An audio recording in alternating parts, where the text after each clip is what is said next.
Hello everyone, my name is Lupita and I will be explaining reaction mechanisms. So in reaction mechanisms in chemistry, I want you to imagine baking, and when you're baking something, there are obviously steps that need to be followed in order for you to get your end result, your product. So thinking about that is the same as a chemistry reaction in these reaction mechanisms, and it is defined as a detailed step-by-step pathway that has shown how a chemical reaction actually happens at a molecular level. And it also explains each elementary step.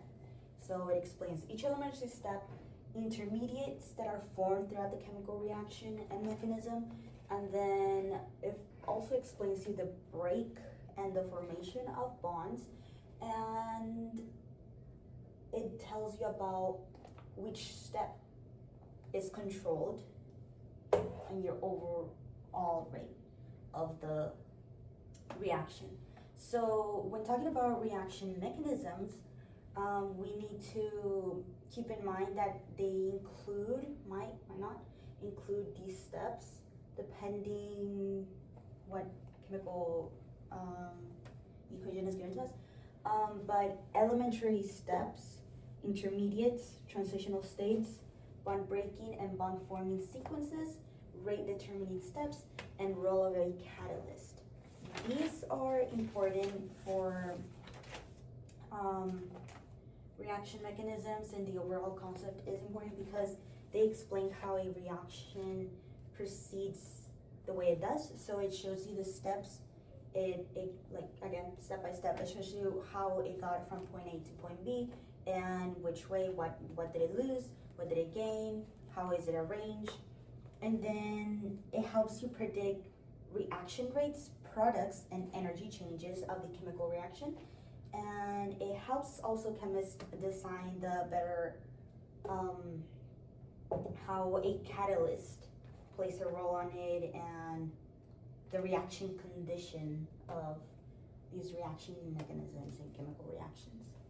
So following up, I will be explaining briefly each of these, and then I will give 3 examples of the most common mechanisms in reaction mechanisms, and yeah. Alright, so looking back at what a reaction mechanism. Okay,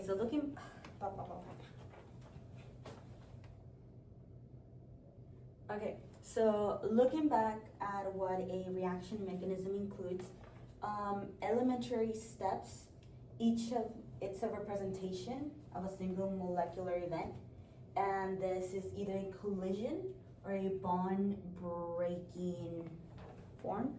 And we have intermediates, and these are defined as species that appear in the mechanism but not in the overall balance equation. And then we have transitional states. These are high energy arrangements of atoms that exist momentarily during each step. So they're just there, I guess, for some part, the part that it's needed in order to form the next other step of the chemical mechanism. And then we have bond breaking and forming bonds. And these are mechanisms, these mechanisms will specify which bonds will change and which will be in order in the chemical reaction or reaction mechanisms.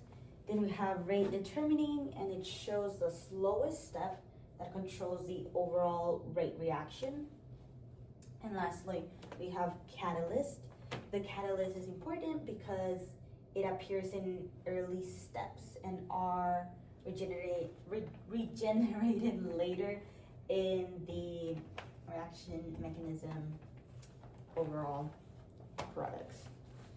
Okay, just a reminder, reaction mechanism is a step-by-step sequence of element reactions that show how atoms move and bonds break to form materials, and those materials to products. So again, the baking scenario, your cooking ingredients to your final form of whatever you're gonna do.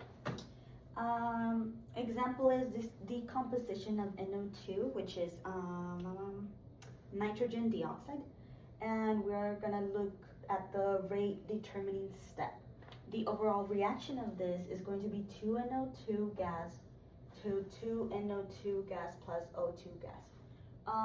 The proposed mechanism, the first one is the slow mechanism, which you bring these down. You break them down basically. So you have NO2 gas plus NO2 gas to NO3 plus NO gas. That is your slow mechanism. Your fast mechanism will be NO3 gas plus NO2 gas, NO plus O2 plus NO2. And that's where it's a faster mechanism. And when looking at the fast and slow mechanism, we can notice that NO3 is created in the first step and it's consumed in the second step. And because of this, we're looking at the slowest step, and the speed of the whole reaction depends on the NO2. 2NO2 gas. There you go. So the reaction to NO2 gas, so that means our rate is going to be rate equals K brackets NO2 to the power of 2, because, a number in the front. That is example 1. So in the next example, we're looking at intermediates.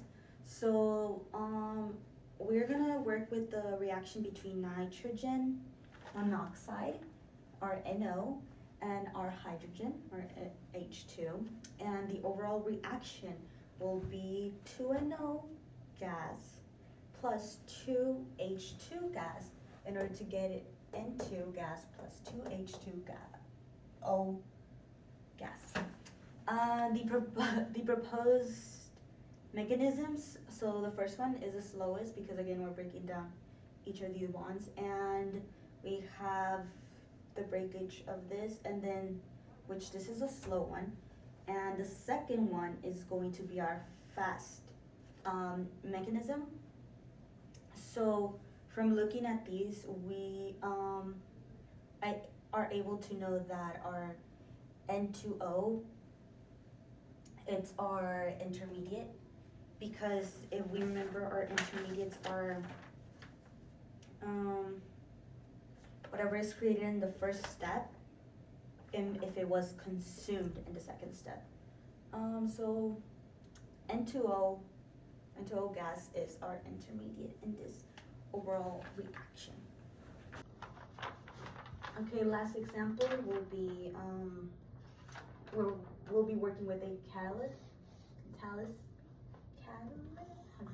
Last example, we will be working with a catalyst, and the decomposition of O3 with a catalyst. And then we're going to include Cl atoms from Hairspray refrigerants act as the catalyst. Okay, and this is our overall reaction of this chemical mechanism, and again, mechanism with these chlorine catalyst. So we have, first step, we have Cl plus oxygen 3 and ClO plus O2. And our second step is going to be this Cl, but you need to keep in mind that Cl is our catalyst and its reactant in step 1 comes to products. So from reactants, so from Cl being reactants in step 1, it becomes a product, okay? And in step 2, meaning that the Cl, the chlorine, wasn't used. If it was used, it would have been in the reactant side, but it became a product. And ClO, which is our right here, we can see that it's an intermediate. So our ClO intermediate.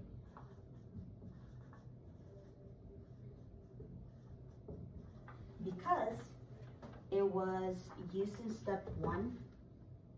No, it was produced in step one. Consumed in step two.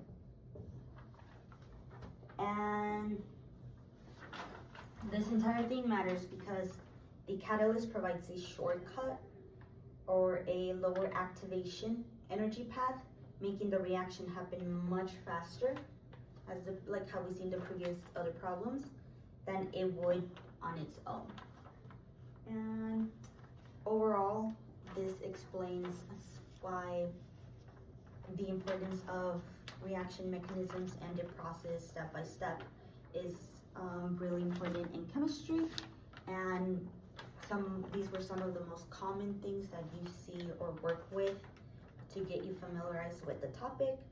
And once again, it is a really helpful way to see how we get our products, our end results from our reactants, our ingredients when it comes to doing something and seeing really what affects it and what is the procedure overall.